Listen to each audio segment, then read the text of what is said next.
Hi అండి. అందరికీ నమస్కారం. వెల్కమ్ టు గారెలు బూరెలు. ఈరోజు మన ఛానల్‌లో ఉగాది స్పెషల్ బొబ్బట్లను ఎలా ప్రిపేర్ చేసుకోవాలో ఈ వీడియోలో చూద్దామండి.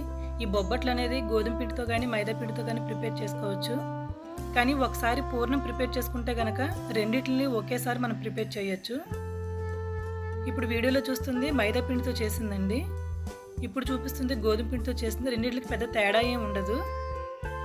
ఈ రెండిట్లు ఒకేసారి ఎలా ప్రిపేర్ చేసుకోవాలో మనం ఈ వీడియోలో చూద్దాం.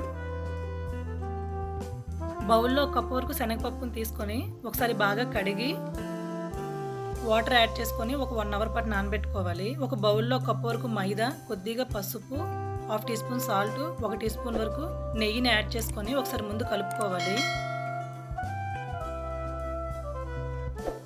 తర్వాత కొద్దిగా వాటర్ని యాడ్ చేసుకుంటూ చపాతీ ముద్దలాగా ప్రిపేర్ చేసుకోవాలి. ఇట్లా బాగా దగ్గరగా కలుపుకున్న తర్వాత పైన 2 టేబుల్ స్పూన్ వరకు నెయ్యిని యాడ్ చేసుకొని మూత పెట్టి పక్కన పెట్టుకోవాలి. ఇదే ప్రాసెస్లో గోధుమ పిండిని ఒక కప్పు తీసుకొని కొద్దిగా సాల్ట్, పసుపు, నెయ్యిని వేసుకొని కలుపుకొని కొద్దిగా వాటర్ని యాడ్ చేసుకుంటూ చపాతీ ముద్దలాగా ప్రిపేర్ చేసుకొని పైన ఒక టేబుల్ స్పూన్ వరకు నెయ్యిని యాడ్ చేసుకొని మూత పెట్టి పక్కన పెట్టుకోవాలి.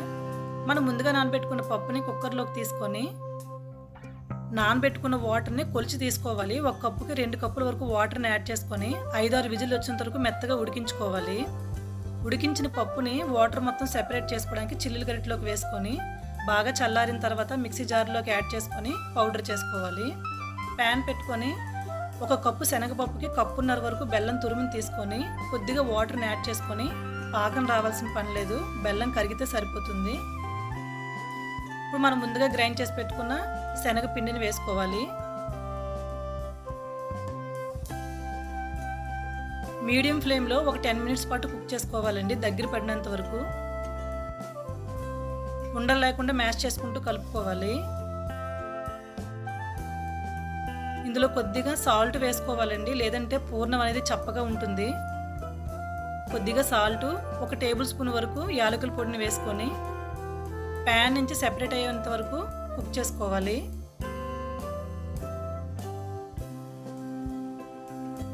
చివరిలో 1 టేబుల్ స్పూన్ వరకు నెయ్యిని యాడ్ చేసుకొని ఒకసారి బాగా కలుపుకొని బాగా చల్లారిన తర్వాత రౌండ్ బాల్ లాగా చుట్టుకొని పక్కన పెట్టుకోవాలి. ముందు మైదా పిండితో చూద్దామండి. ఒకసారి ముందు బాగా కలుపుకొని అందులో కొద్దిగా చిన్న ముద్దను తీసుకొని బటర్ పేపర్ మీద కానీ ఇలాంటి పాలిథిన్ పేపర్ మీద కానీ వీడియోలో చూపించే విధంగా స్ప్రెడ్ చేసుకొని మనం చపాతీ ముద్ద ఎంతైతే తీసుకుంటామో దానికి డబల్ క్వాంటిటీలో పూర్ణం అనేది ఉండాలండి. చుట్టూ బాగా కవర్ చేసుకొని వీడియోలో చూపించే విధంగా బొబ్బట్లను ప్రిపేర్ చేసుకోవాలి. మనకి బటర్ పేపర్ కానీ ఇలాంటి పాలిథిన్ కవర్ కానీ దొరకకపోతే పాల ప్యాకెట్ మీద అయినా అరిటాకు మీద ప్రిపేర్ చేసుకోవచ్చండి బొబ్బట్లని. స్టవ్ మీద ప్యాన్ పెట్టుకొని ప్యాన్ బాగా హీట్ అయిన తర్వాత ఫ్లేమ్ అనేది మీడియంలో పెట్టుకొని మనం ప్రిపేర్ చేసుకున్న బొబ్బట్లు వేసుకొని 2 వైపులా నెయ్యిని అప్లై చేసుకుంటూ కాల్చుకోవాలి.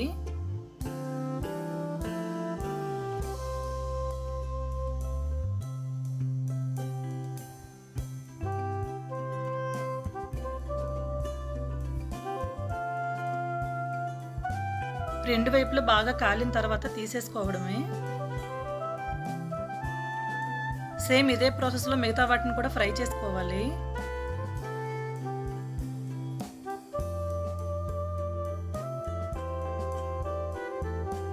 ఇప్పుడు గోధుమ పిండితో ఎలా ప్రిపేర్ చేసుకోవాలో చూద్దాం.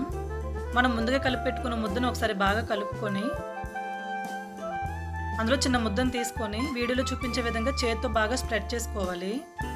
అందులో పూర్ణ ముద్దను పెట్టుకొని బయటికి రాకుండా బాగా కవర్ చేసుకొని వీడియోలో చూపించే విధంగా పాలిథిన్ పేపర్ మీద బొబ్బట్లను ప్రిపేర్ చేసుకోవాలి. గోధుమ పిండితో చేసుకున్న ఈ బొబ్బట్లని చపాతీ పీట మీద కూడా ప్రిపేర్ చేసుకోవచ్చండి.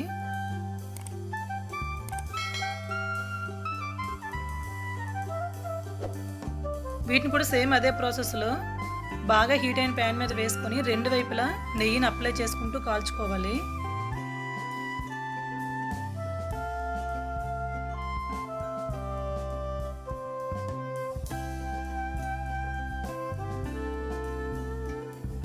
రెండు వైపులు బాగా కాలిన తర్వాత తీసేసుకోవడమే. గోధుమ పిండితో మైదా పిండితో చేసిన ఈ బొబ్బట్లు టేస్ట్ అయితే పెద్దగా తేడా ఏం లేవండి. కాకపోతే గోధుమ పిండితో కాకుండా మైదాతో కొద్దిగా సాఫ్ట్గా ఉన్నాయి. ఈ వీడియో నచ్చేట్లయితే తప్పకుండా మా ఛానల్ సబ్స్క్రైబ్ చేసుకోండి. మీ ఫ్రెండ్స్కి రిలేటివ్కి షేర్ చేయండి. Thank you for watching.